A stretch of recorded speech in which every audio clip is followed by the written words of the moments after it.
Hi, I'm Baby Queen, and I'm hanging out with Rob on Front Row Live.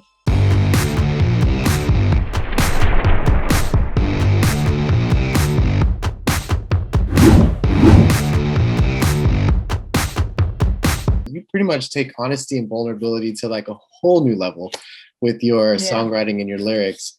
Talk to me about that writing process for you and just being comfortable writing the way that you do and being so honest with your audience.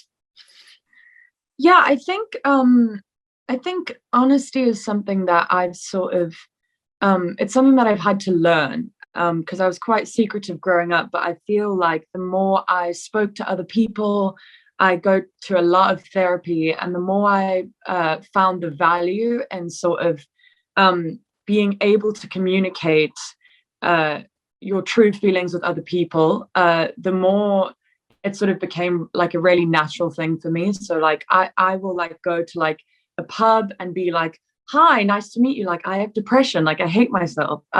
So it's like that sort of honesty is something that is like it feeds across my entire life sort of thing. So it's kind of not a difficult thing for me to be like hyper honest in my music, and I never feel nervous or scared to do it. And I think it's been amazing because it's actually enabled people to feel a lot closer to me. And, I think people have been able to relate to that level of honesty because it's what's actually going on in their realities. So I think it's a really big part of what I do. As we talk about These Drugs, which is your current single, one thing I love about the music industry and artists is that you guys kind of help us get through our daily struggles through the music that you guys create.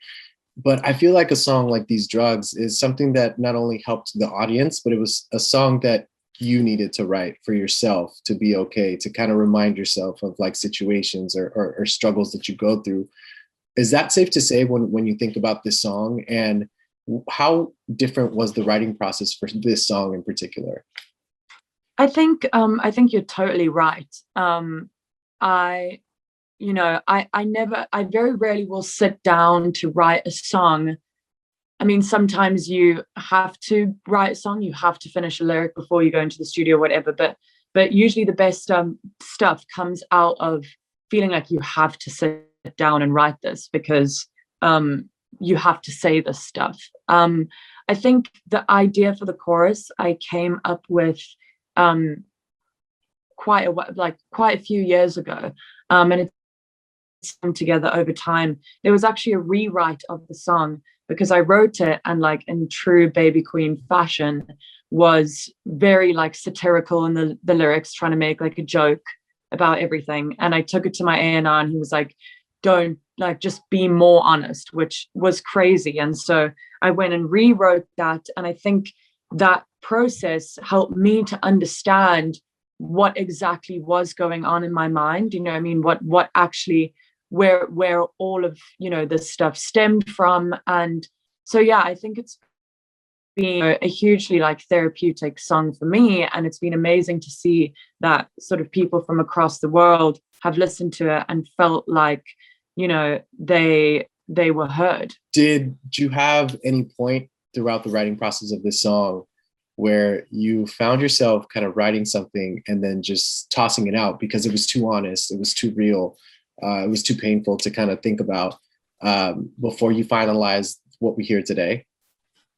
I think it was almost like the other way around. I think there were definitely a few lyrics that felt a bit close to the bone in the way that it felt a bit brash to say it in that way, or to call out certain people in my life that I didn't, because it would have been quite intense to do so. But I think it was almost the other way around, in that there were a lot of lyrics that I wrote and I was like, no, you're not really getting to it in that, so throw that away, or you're not really do you know what I mean? It was sort of like, you can dig deeper. And so there's definitely lyrics in the song that I was nervous and wanted to. I was very nervous about them being in there, but we left them in anyways. So yeah. Well, the fact that this song is such an important song for you,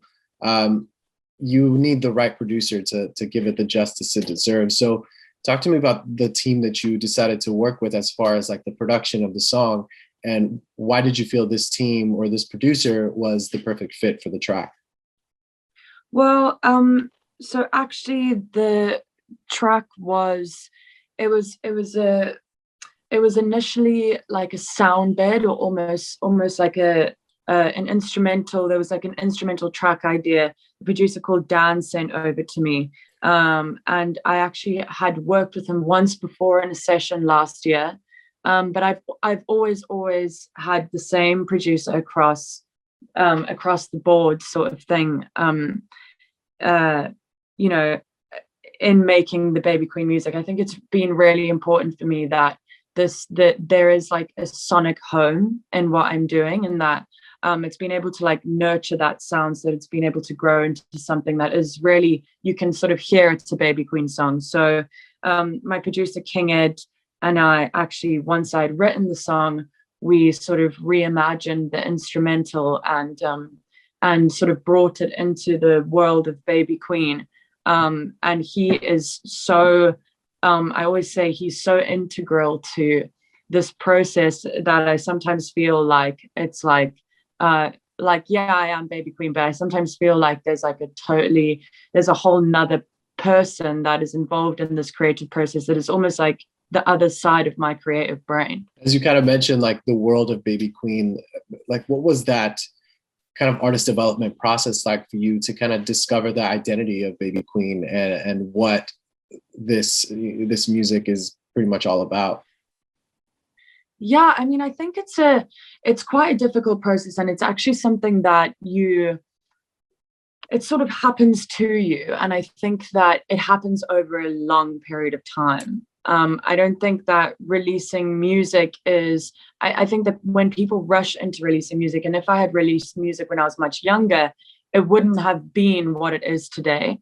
I think that it's really important for artists to be able to go through the process of discovering what it is that truly makes them unique and what they're really good at, and sticking to that one thing. And I think it took me a while to stop mimicking the sort of sounds and inflections of the artists that I look up to, and instead drawing from my own experience and my own sense of humor and my own personality to create something that was truly unique. And I think, yeah, that took a long time. It took many years of sort of life experience and continuously writing music.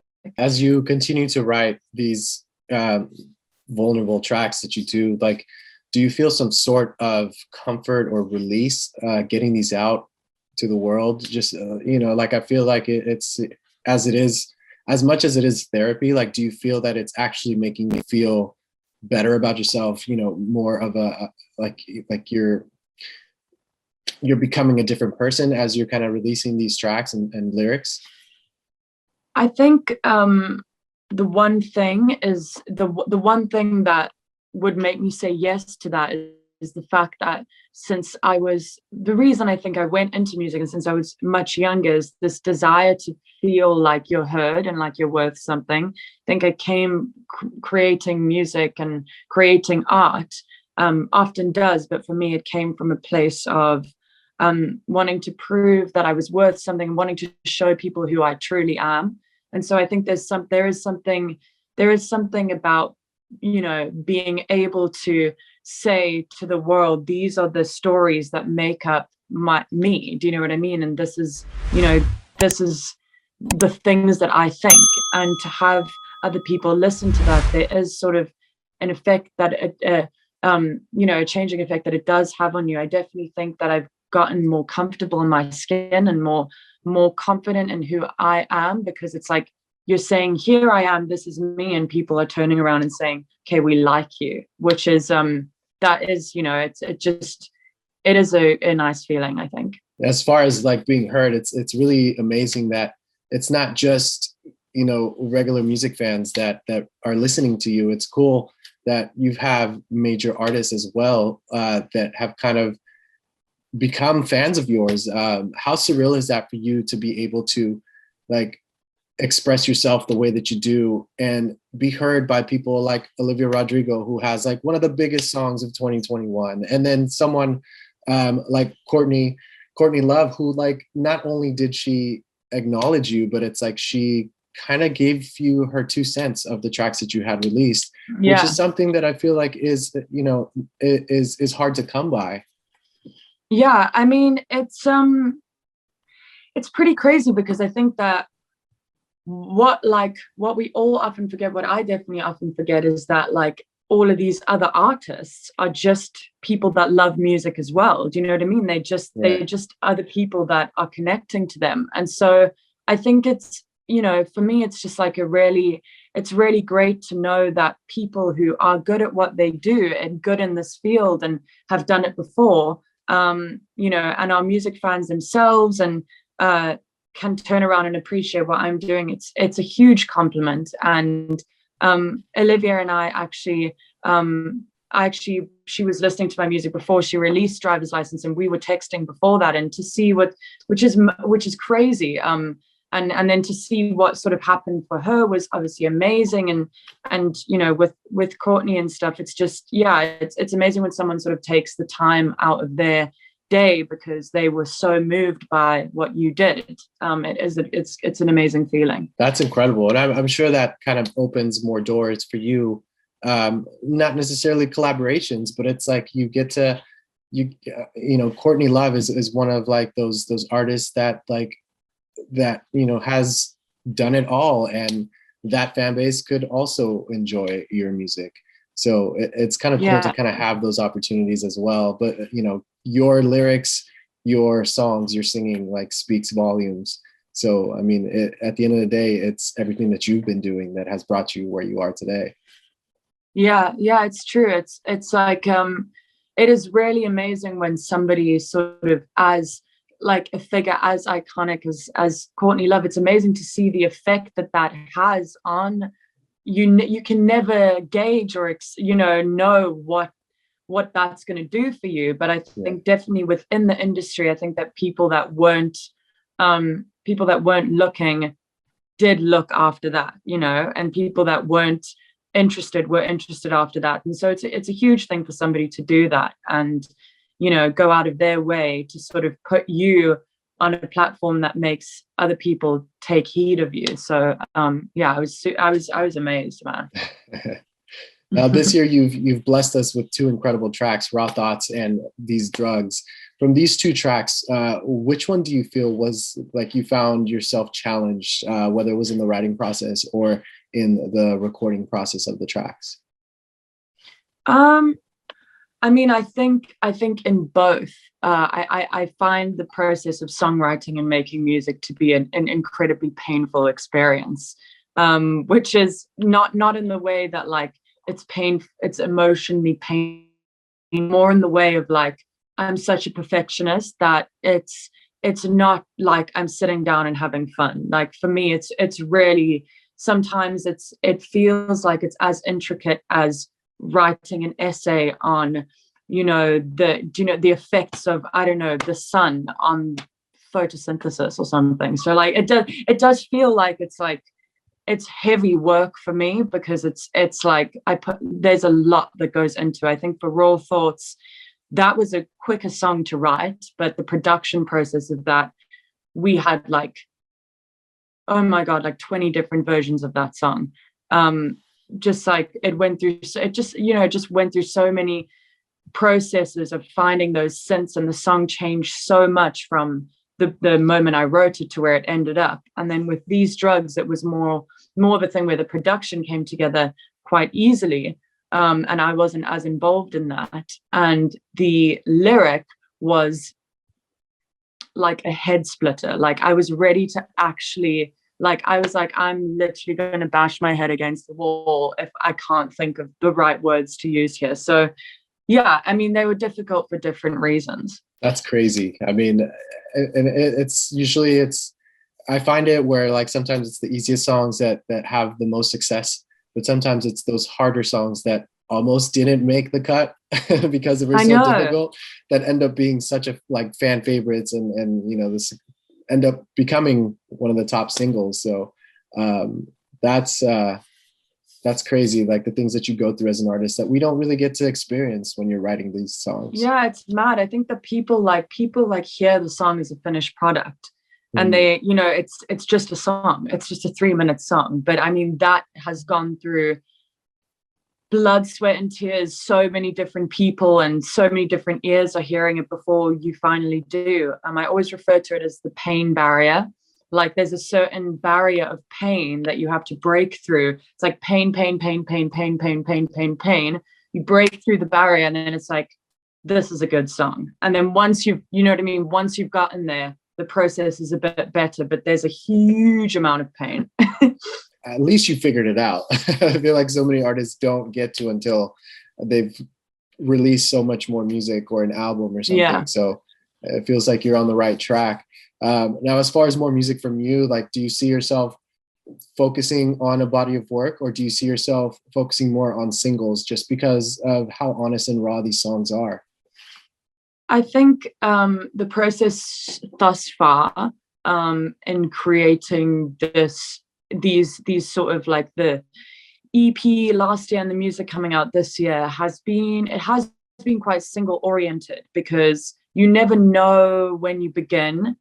You know, you're never working on a body of work. Like the plan for Baby Queen has always been to release singles intermittently over a number of weeks, you know, and that's what we've been doing. Like, so I sort of have been like a single hit factory, and now it's kind of difficult not to write singles. Do you know what I mean? And because that's immediately where I go, because I'm used to writing it as if it's going to be released on its own.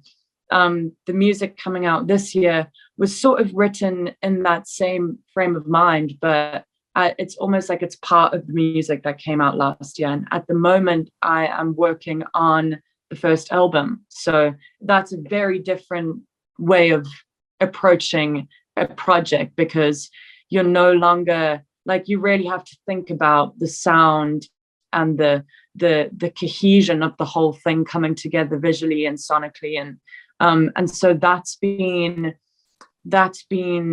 a different thing for me, and I think I'm enjoying it a lot more looking at it as a whole, rather than, you know, a whole bunch of songs that you hope are gonna, I don't know, take off on TikTok. Do you feel the emotional level at working on an album as a whole is similar, easier, harder than doing like singles on their own?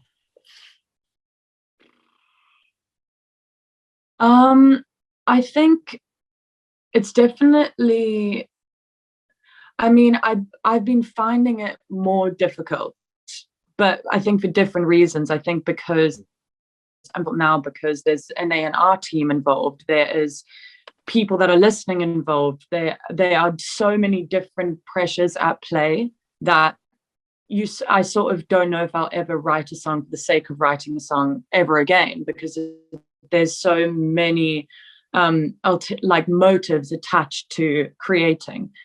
So I think that's the reason I found it difficult. The process of actually writing the song is always the same. You know, you just have to be alone and bored.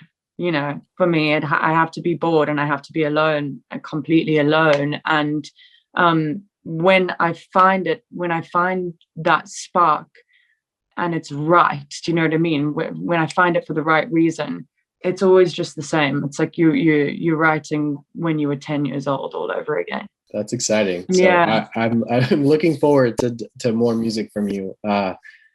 Raw Thoughts was my introduction to your music, your songwriting, and I definitely love what you've released so far, and like excited to see what else is coming next from you. Thank you so much. Yeah, it's going to be a wild ride. So much music, and hopefully I can still write. Well, definitely looking forward to that. Thank you again for taking the time, and congratulations with the success so far with your music. Thank you so much, and thank you for having me.